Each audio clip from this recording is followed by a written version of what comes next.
ଦିବ୍ୟ ସମାଚାର ଶ୍ରୀମା ଶ୍ରୀମନସ ଘଟିତ 247 ସତ୍ୟକାଣ୍ଡ।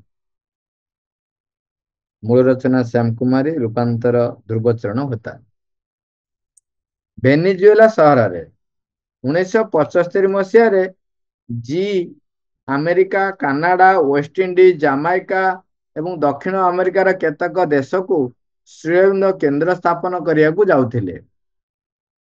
ଏନ୍ ଜିଙ୍କୁ ଅନୁରୋଧ କଲେ ଯେ ସେ ଭେନିଜୁଏଲା ଯାଇ ସେଠାରେ ମଧ୍ୟ ଶ୍ରୀଅରବିନ୍ଦଙ୍କ କେନ୍ଦ୍ର ସ୍ଥାପନ କରିବାକୁ ଚେଷ୍ଟା କରିପାରନ୍ତି। ତାଙ୍କର ସେଠାରେ ଜଣେ ସାଙ୍ଗ ଅଛନ୍ତି ଯାହାଙ୍କୁ ସେ ପଣ୍ଡିଚେରୀରେ 1973 ମସିହାରେ ଭେଟିଥିଲେ। ସେଠାକୁ ଯିବା ପାଇଁ ଗୋଟେ ଭିସା ପାଇବା କଷ୍ଟକର ହେଲେ ସୁଦ୍ଧା ଜି ଭାରତୀୟ ଦୂତାବାସର ହାଇ କମିଶନରଙ୍କ ସହାୟତାରୁ ତାହା ପାଇପାରିଥିଲେ। କାରକାସ ଯିବା ନିମନ୍ତେ ଉଡାଜାହାଜରେ ବସି ସାରିବା ପରେ ଦେଖନ୍ତି ତାଙ୍କର ପାସପୋର୍ଟ ଓ ଅନ୍ୟାନ୍ୟ ଆବଶ୍ୟକୀୟ କାଗଜପତ୍ର ସିକ୍ୟୁରିଟି ଚେକ୍ ବେଳେ ସେଠାରେ ସେ ଛାଡ଼ି ଦେଇ ଆସିଛନ୍ତି। ଜି ବହୁତ ଅସ୍ତବ୍ୟସ୍ତ ହୋଇ ପଡିଥାନ୍ତି।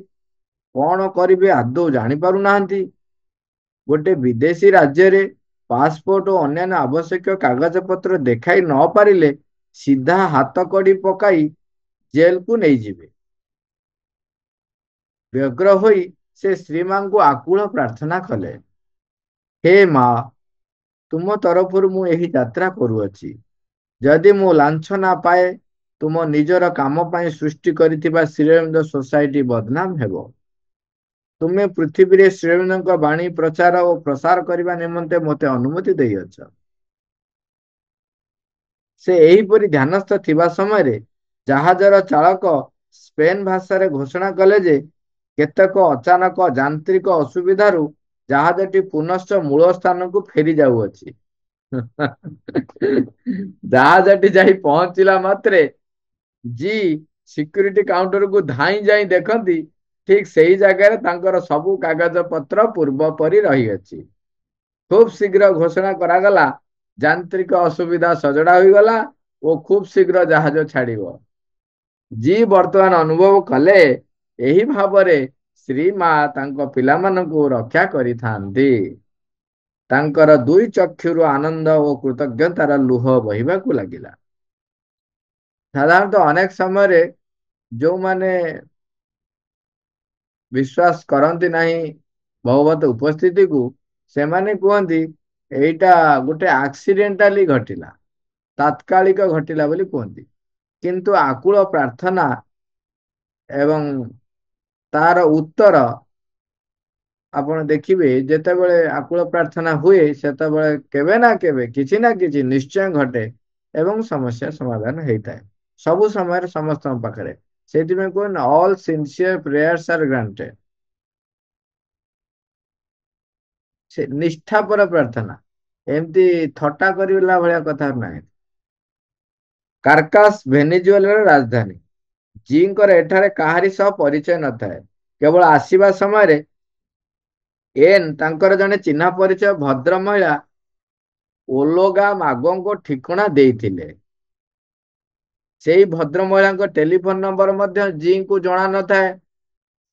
ସେଠାରେ ସ୍ପାନିଶ ଭାଷା କହୁଥିବା ସବୁ ଲୋକଙ୍କ ମଧ୍ୟରେ ସେ ବା କିପରି ତାଙ୍କର ଠିକଣା ବୁଝିପାରିବେ। ସିକ୍ୟୁରିଟି ଚେକ୍ ସରିଗଲା। ସେ ବାହାରକୁ ଆସିଲେ।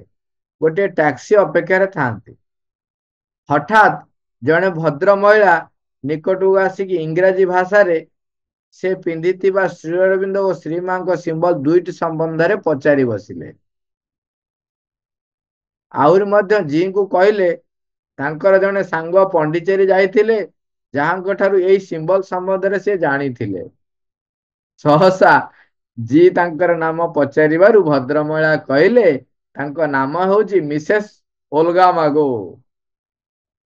ତାଙ୍କୁ ହିଁ ଜି ଖୋଜୁଥିଲେ। ଭଦ୍ର ମହିଳା ଜିଙ୍କ ଠାରୁ ସବୁ କଥା ଶୁଣି ସମସ୍ତ କିଛି ବନ୍ଦୋବସ୍ତ କରିଦେଲେ।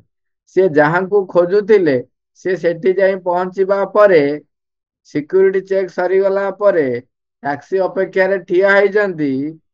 ତାଙ୍କ ମୁଦିରେ ହଠାତ୍ ଜଣେ ଭଦ୍ର ମହିଳା ନିକଟକୁ ଆସି ଇଂରାଜୀ ଭାଷାରେ ସେ ପିନ୍ଧିଥିବା ଶ୍ରୀଅରବିନ୍ଦ ଓ ଶ୍ରୀମାଙ୍କ ସିମ୍ବଲ ଦୁଇଟି ସମ୍ବନ୍ଧରେ ପଚାରି ବସିଲେ। ବୋଧହୁଏ ମୁଦି ପିନ୍ଧିଥିଲେ କିମ୍ବା ପୋଷାକରେ ଯଦି ଥିବ, ତେଣୁ ସିଏ ଜଣେ ଭଦ୍ର ମହିଳା ଦୌଡ଼ିକି ଆସିକି ପଚାରିଛନ୍ତି କୋଉ ଭାଷାରେ? ଇଂରାଜୀ ଭାଷାରେ। ତାପରେ କହୁଛନ୍ତି ମୋର ଜଣେ ସାଙ୍ଗ ପଣ୍ଡିଚେରୀ ଯାଇଥିଲେ, ଆଉ ସିଏ ମତେ ଏଗୁଡା ସବୁ କହିଥିଲେ। ତେଣୁ ଇଏ ସାଙ୍ଗେ ସାଙ୍ଗେ ପଚାରିଲେ ଆପଣଙ୍କ ନାଁ କଣ? ସିଏ କହିଲେ ମିସେସ୍ ଓଲଗା ମାଗୋ। ସେ ଯାହାକୁ ଖୋଜୁଥିଲେ ଇଏ ହଉଛନ୍ତି ସେଇ। ଏଗୁଡାକ ଲୋକ ତାତ୍କାଳିକ ବୋଲି ଭାବି ପାରନ୍ତି, କିନ୍ତୁ